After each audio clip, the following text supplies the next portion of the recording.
हिसार के नजदीक एक गांव में एक बेटी की मौत हो जाती है और उस मौत के मामले में मामला काफी बड़ा गंभीर होता जाता है, क्योंकि परिजनों का आरोप रहता है कि बेटी की जो है हत्या की गई है और परिजनों का यह भी कहना होता है कि उसका पहले रेप किया गया है और उसके बाद उसकी हत्या की गई है। यह आरोप लगातार परिजन लगाते रहते हैं, लेकिन इस मामले में पुलिस जो है कुछ और कहते हुए नजर आती है।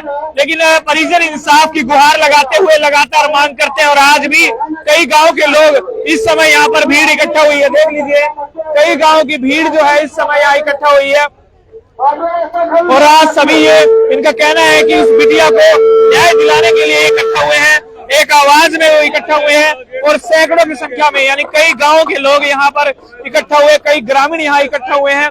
कल भी हमने आपको दिखाया कि किस तरीके से कैंडल मार्च निकाला गया, गंगवा गांव के लोगों ने कल कैंडल मार्च निकाला और आज सैकड़ों से भी ज्यादा संख्या में यहाँ पर ग्रामीण इकट्ठा हुए हैं। अलग अलग गांवों से जो है यहाँ पर ग्रामीण इकट्ठा हुए हैं और सभी ग्रामीण जो है एक ही मांग कर रहे हैं कि न्याय मिलना चाहिए, बिटिया की न्याय की मांग को लेकर के यहाँ पर इकट्ठा हुए हैं। तो चलिए उनसे भी बात कर लेते हैं, लेकिन मैं कहूंगा अपने सहयोगी से चारों तरफ दिखा दीजिए कितनी भीड़ यहाँ पर इकट्ठा हुई है। और अब जो है कैंडल मार्च के माध्यम से ये जो है तमाम लोग हिसार के अंदर अब कैंडल मार्च निकाला जाएगा। एक बड़ी भीड़ जो है अलग अलग गांव में, जिला स्तरीय एक भीड़ ये बताई जा रही है कि अलग अलग गांव से इकट्ठा हुए हैं। तो चलिए जानते हैं इनसे, इनका क्या कुछ कहना है। हाँ जी, कौन से गांव से आए हो जी? मैं आर्यनगर से हूँ। आर्यनगर की बेटी 29। जी, ये बताएं अब तक इस मामले में क्या कुछ कार्रवाई हुई नहीं हुई है? अभी पुलिस प्रशासन मौन है और हिसार प्रशासन भी मौन है और बिटिया को न्याय दिलाने के लिए आज जिला स्तरीय हमने यहाँ कैंडल मार्च करना है। हम शांतिपूर्ण तरीके से सरकार से मांग कर रहे हैं, लेकिन सरकार अभी मौन बैठी है और हमारी सरकार से निवेदन है कि बिटिया को न्याय दिलाने के लिए हम इकट्ठे हुए हैं। हम शांतिपूर्ण ढंग से अपना आंदोलन कर रहे हैं और तुरंत प्रभाव से दोषियों को गिरफ्तार करे। ये दो ही मामले हैं, सरकार के पास दो ही सवाल है, हत्या या आत्महत्या। हत्या है तो हत्यारा कौन है, आत्महत्या तो विवश किसी ने दिया, तो इस चीज का सरकार हमें जवाब दे दे। तो ये कहा जा रहा है कि आत्महत्या है, तो आत्महत्या आप लोग कह रहे हैं कि हत्या है, ऐसा क्यों हो रहा है? मैं मौके पे मैंने देखी आत्महत्या, मैं इसको मान नहीं सकता। कारण की आत्महत्या करने वाला 5 फुट 2 इंच की हाइट की लड़की 3 फुट पानी में डूब नहीं सकती। या तो वो बेहोश हो या उसको पकड़ के डुबाया जाता हो तब मर सकती है, अदरवाइज नहीं मर सकती। पुलिस प्रशासन इसको जानबूझ के दबा रहे हैं कि ये हसरत कांड और निर्भया कांड न बन जाए। अब आप भीड़ देख रहे हो, भीड़ से आपको अंदाजा लग जाएगा कि प्रशासन को हम झुका देंगे।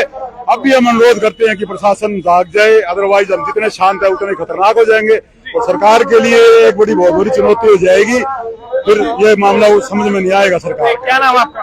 शंकर लाल। फैसला हो जाए, नहीं कल का दिन और ही तरह का उगेगा। ठीक है, आज कितने गाँवों के लोग आज आए हैं? आज हिसार जिले के सारे लोग आए हैं और अभी आने वाले हैं। रास्ते में भीड़ देखना हमारी। जी, आपसे जानना चाहेंगे कि आज यहाँ कहाँ से लोग आए हैं और अब आज क्या होने वाला है? आर्यनगर गांव की 36 बिरादरी, गांव गुवांड और जिसको मैं बिटिया का दर्द है वो सभी आए हैं, बिना बुलाए आए हैं। और जनप्रतिनिधि संगठन, सामाजिक संगठन वो अपने आप पहुंचे हैं। कितनी संख्या, कितनी तादाद है आज यहाँ पर पहुंचने वालों की? ये अभी 1500 प्लस हो चुके हैं और काफी जनता आने लग रही है। 15 प्लस मतलब कितना? 1500 लोग हो चुके हैं और बहुत से लोग आ रहे हैं। उनके टेलीफोन आया, रुको हम पहुंचने वाले हैं। अब क्या होगा, किस तरीके से, क्या कैंडल मार्च निकाला जाएगा या क्या होगा, किस तरीके से? हम शांतिपूर्वक शांति व्यवस्था बनाए रखेंगे, शांतिपूर्वक कैंडल मार्च निकालेंगे और वहाँ नागौरी गेट पर अपनी 1 या 2 आदमी अपना वक्तव्य देंगे मीडिया के सामने। ठीक है, अभी यहाँ पर जिस तरीके से आप लोग आए हैं, प्रशासन से क्या मांग रही है? अभी तक क्या कोई कार्रवाई प्रशासन ने की है, नहीं की, इस पर बताएं। पत्रकार महोदय, प्रशासन ने कार्रवाई की होती तो हमें यहाँ आने की जरूरत नहीं होती। प्रशासन इस विषय में मौन है और हमारा तो एक ही मकसद है, दोषी बचे नहीं, निर्दोष फंसे नहीं और मैं बेटिया का जो निर्मम हत्या हुई है उसको न्याय मिले। आप क्या कहेंगे इस हत्याकांड के बारे में? ये महक बेटियां, ये कालीनगर की बेटी नहीं थी, ये पूरे समाज की, पूरे हरियाणा की, पूरे डिस्ट्रिक्ट की, पूरे हिंदुस्तान की बेटी आवाज बनकर और प्रशासन को और मुख्यमंत्री हरियाणा को मजबूरन हत्यारों को पकड़ना पड़ेगा, उनको सजा मिलनी चाहिए। चलिए, तो तमाम लोग यहाँ पर इकट्ठा हुए और एक ही मांग कर रहे हैं। ओहो, खोवाल साहब भी आ गया, आइए सर आइए, इधर आइए, थोड़ा सा इधर आ जाओ, इधर आ जाओ, इधर आ जाओ, इधर आ जाओ। इस समय लाल बहादुर खोवाल जी हमारे साथ मौजूद हैं और एक वरिष्ठ एडवोकेट भी हैं, इनसे जानते हैं। सर ये बताएं, इस मामले में आपका क्या कहना है? एक तरफ पुलिस जो है मौन है, या पुलिस कह रही है कि ये हत्या नहीं है, वहाँ दूसरी तरफ पुलिस की रिपोर्ट ये भी कह रही है कि इसमें जो है कोई रेप नहीं हुआ है। आपका इसमें क्या कहना है? ऐसा है, ये बड़ा दुर्भाग्यपूर्ण है कि एक परिवार ही नहीं, पूरा हरियाणा, पूरा हिसार सड़कों पे है और आज इस बात की मांग कर रहा है कि आपने ना ही तो प्रॉपर एफआईआर दर्ज की है और जिस तरह से पोस्टमार्टम की रिपोर्ट और जिस तरह से बयानात सामने आ रहे हैं, जो मौका वारदात पे जो डेड बॉडी के हालात है, उससे बिल्कुल क्लियर ये मैसेज जा रहा है कि इससे रेप भी हुआ और मर्डर भी हुआ है। बावजूद उसके भी सरकार की को जू तक नहीं रेंग रही। ये बड़ा दुर्भाग्यपूर्ण है। इस देश में अगर इस तरह से बच्चियों के साथ अन्याय होता रहेगा तो ये देश कैसे चलेगा? एक तरफ तो भारतीय जनता पार्टी किस तरह से बेटी बचाओ बेटी पढ़ाओ का अभियान चलाए हुए और दूसरी तरफ बेटियों के साथ किस तरह से ये अत्याचार किए जा रहे हैं, ये बड़ा दुर्भाग्यपूर्ण है। सब लोग आज यहाँ कैंडल मार्च निकालेंगे। एक ये सांकेतिक सरकार को चेतावनी है कि तुरंत कार्रवाई करे, अन्यथा ये बहुत बड़ा आंदोलन का रूप लेगा और सरकार को इसमें ढील बरतनी भी नहीं चाहिए। सर ये बताएं, आप तो ऐसे मामले अक्सर देखते रहते होंगे, ये तो इस मामले में कार्रवाई क्यों नहीं हो रही? क्या कारण लगता है, ढील कहाँ बरती जा रही है? ऐसा ये सरकार की नाकामी है। इसमें वो अपराधियों को बचाना चाहते हैं, क्योंकि सरकार जो है ना, आंकड़ा जो है ना, वो ये दिखाना चाहती है कि हमारे राज्य के अंदर इस तरह की हत्याएं और इस तरह के रेप नहीं होते। इसलिए चाहती है कि अगर पब्लिक इस तरह का मूवमेंट ना बनाए तो ये मैटर दबा दिया जाए। सिर्फ इसके पीछे इसकी मंशा यही रहती है सरकार की, सरकार की बदनामी ना हो। इस तरह के जो घटनाएं होती है तो इससे पूरा सिस्टम मिलता है।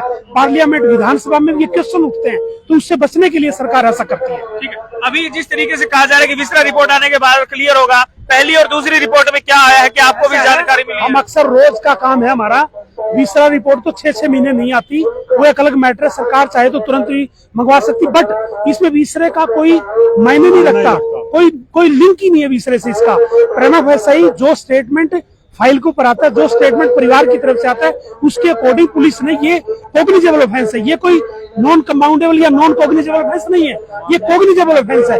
इसमें जो भी स्टेटमेंट आए उसके ऊपर ही एफआईआर करनी होती है, वही सेक्शन लगाने होते हैं और तुरंत उसमें गिरफ्तारी करनी होती है। ये बाद का मैटर है। अगर मान लो कोई अगर अलग चीज उसके अंदर आती है तो ये बाद का मैटर है। एट दी स्टेज तो तुरंत पुलिस को एफआईआर करके सेक्शन इजाद करके और गिरफ्तारी करनी होती है। सर परिजनों का ये भी आरोप रहा कि 5 दिन तक जो है बिटिया को ढूंढा नहीं गया या उसे बरामद नहीं किया गया, जहां 29 तारीख का मामला था, 5 दिन बाद उसका शव मिलता है। परिजनों का ये कहना है कि अगर पहले से जो है बिटिया को ढूंढ लिया होता तो आज उसकी मौत नहीं होती। क्या कहते? बिल्कुल सही है, परिजनों का रोना सच्चा है। कितने लोग कितने दिन से वहाँ धरने पे बैठे हैं, कितनी महिलाएं, कितने औरतें, कितने बच्चियां वहां जाके आप देखें, पूरे हरियाणा के ही नहीं पूरे देश से लोग वहां आकर के वहां रोष प्रकट कर रहे हैं, फिर भी सरकार की जू नहीं रेंग रही।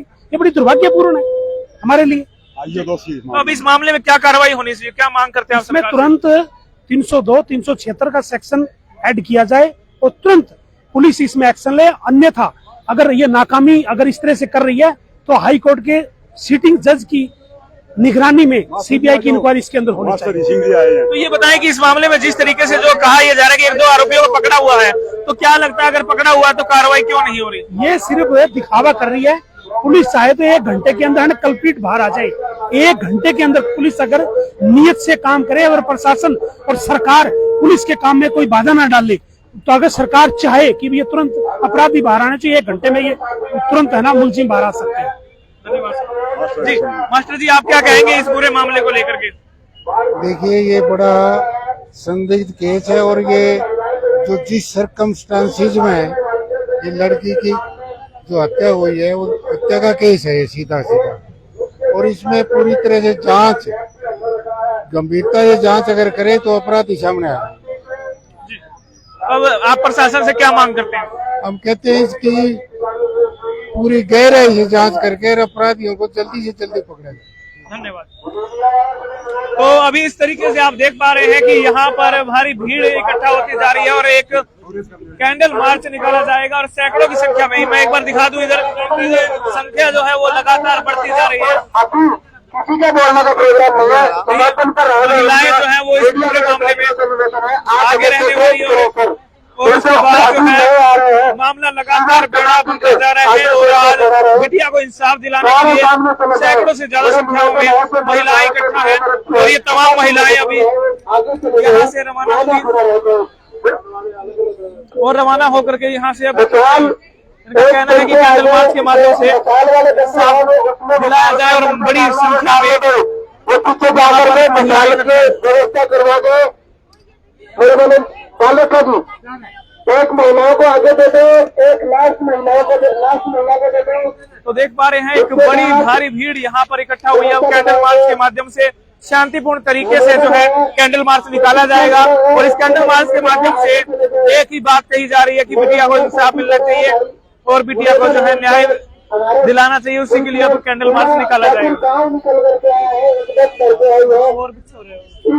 घड़ी में आनंद नगर का सहयोग करने के लिए का बहुत बहुत धन्यवाद अभी अनेकों गाँव के युवा क्लब आए हैं, उनका भी बहुत बहुत धन्यवाद अभी अनेकों संगठन हमारे बीच में महिला मोर्चा आए हैं। तो चलिए कुछ और यहाँ पर व्यक्ति मौजूद है, उनसे बात सारे संगठन हमारे बीच में आए हैं, तो उनका निवेदन जो पीछे खड़े हैं उनसे मेरा तो चलिए एक बार सर से बात कर ले। इधर आ जाओ, इधर आ जाओ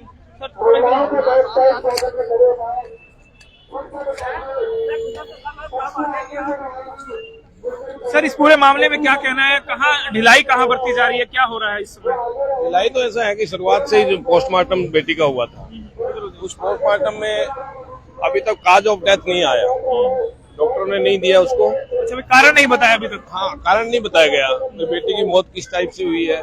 और अगर वो ज्यादातर मामला क्या लेके जा रहे हैं कि सुसाइड की तरफ, लेकिन अगर वो पानी में डूब के मरी थी, वहाँ पानी भी पहले ये बताया जा 4 फुट, लेकिन पानी हम लोग ये भी कहते 10 फुट पानी भी हो तो कोई बच्चा डूब के मरता है तो उसकी बॉडी ऊपर भी आती है, फूलती भी है, सारे काम होते हैं। तो ऐसा उस बच्चे के साथ हमें कुछ दिखाई नहीं दिया था। जब उसकी डेड बॉडी निकाली गई तो गाँव के लोगों ने, उनके परिजनों ने देखा भी था, तो ऐसा हमें कुछ प्रतीत नहीं हुआ। उसके बाद में कोई आदमी छलांग लगाता है तो उसके गोडे फूट जाते हैं या पाँव कोने पे चोट लगती है, कहीं भी उसके बाहर ये ऐसी कोई चोट, ताजा चोट नहीं थी। लेकिन डेड बॉडी निकाली गई थी वो बिल्कुल नॉर्मल दिख रही थी।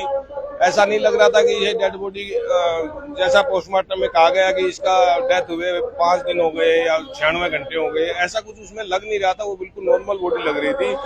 ऐसा प्रतीत होता था कि 12 से 15 घंटे के अंदर इसको डाला गया हो। जी, तो चोटें कहाँ आई? अगर हत्या की गई है तो हत्या के दौरान चोटें भी लगी होंगी, तो चोटें कहाँ आई है उसमें कुछ पता लग रहा है? जी, हत्या का तो हमें तो मालूम नहीं, ये बातें तो पुलिस को या पोस्टमार्टम रिपोर्ट के डॉक्टर बता सकते हैं कि उसकी मौत किस टाइप से हुई है। हमें तो इस बारे में कुछ ज्ञान है नहीं, लेकिन डॉक्टरी लैंग्वेज डॉक्टर ही बता सकते हैं या पुलिस प्रशासन बता सकता है। हमारी तो एक ये रिक्वेस्ट है कि किसी भी नाजायज बच्चे को ना पकड़ा जाए, नाजायज बच्चे के साथ में कोई जाति ना हो। हमारी बेटी तो चली गई और नाजायज कोई बच्चे के अगर कहीं भी उसके साथ में इंटरोगेशन होती है, गलत इंटरोगेशन ना हो और जो दोषी हैं उनको पकड़े पुलिस, दोषियों को गिरफ्तार करे और बेटी को न्याय दे। हमें तो कोई ऐसी, हमारी ऐसी कोई मांग नहीं थी। हमने प्रशासन के साथ हर कदम पे उनका साथ भी दिया है। डिप्टी स्पीकर रणवीर गंगवा जी भी आए थे, उन्होंने क्या कुछ कहा? डिप्टी स्पीकर जी ने तो यही कहा था कि भाई जैसा भी होगा आपको जो मदद चाहिए कि प्रशासन की तरफ से कोई भी डीएसपी है और है जो भी लगाना है वो हम लोग लगाएंगे और हम लोग भी न्याय दिलाने में आपका सहयोग करेंगे। लेकिन अभी तक हमें ऐसा कुछ महसूस नहीं हो रहा कि हमें आज 13 दिन की बात हो गई है, कोई भी किसी प्रकार का कोई क्लू हमें नहीं मिला है कि बेटी की एक्चुअल में मौत कैसी हुई, उसके साथ क्या कुछ हादसा घटा। और जिन एक बच्चे को पुलिस पकड़ के ले गई थी वो 30 तारीख से कस्टडी में है। अगर उससे कुछ नहीं मिला है तो उनके माँ बाप को सौंपे, उनको भी तो नींद नहीं आ रही होगी जिनका बच्चा 13 दिन से पुलिस हिरासत में और उससे कुछ पुलिस पूछताछ करने के बाद भी उनको कुछ निकला नहीं है जी, तो बेकसूर को छोड़ा जाए। फिर ये बताएं कि इसमें आरोपी कौन है या इसमें हत्या किस पे है? जिस पे आरोप लगा है उसे आप कह रहे हैं कि उसे छोड़ दिया जाए, तो फिर इसमें मुख्य रूप से कौन आरोपी है? नहीं, हम लोग ये छोड़ने की बात नहीं कर रहे। मैं ये कह रहा हूँ कि हमने शक के बिना पे किसी का नाम उन्होंने परिजन ने जो भी लिया था अगर पुलिस ने पूछताछ की है, अगर उसके अंदर पुलिस को हाथ नहीं लगा तो पुलिस दूसरे एंगल पे काम करे। आप ये तो मानिए कि कहीं ना कहीं बच्चे की मौत जो हुई है वो नेचुरल मौत या सुसाइड हमें नहीं लग रहा। चलिए, शुभ नाम आपका? मेरा कुलवंत सिंह नाम है, आर्यनगर गांव से हूँ। धन्यवाद। तो कुछ ग्रामीणों से हमने बातचीत की इस मामले में और उन्होंने क्या कुछ कहा आपने जाना कि उनका साफ तौर पर यह कहना था कि कई गाँव का कि जो है बेटी को इंसाफ मिलना चाहिए और इंसाफ के लिए चाहे कुछ भी हो उसके लिए जो है हम लोग तैयार हैं। और अभी जो है ये बात कही जा रही है कि किसी प्रकार से हो इंसाफ मिलना चाहिए और इसीलिए आज सैकड़ों से की संख्या में जो है लोग यहाँ पर इकट्ठा हुए हैं।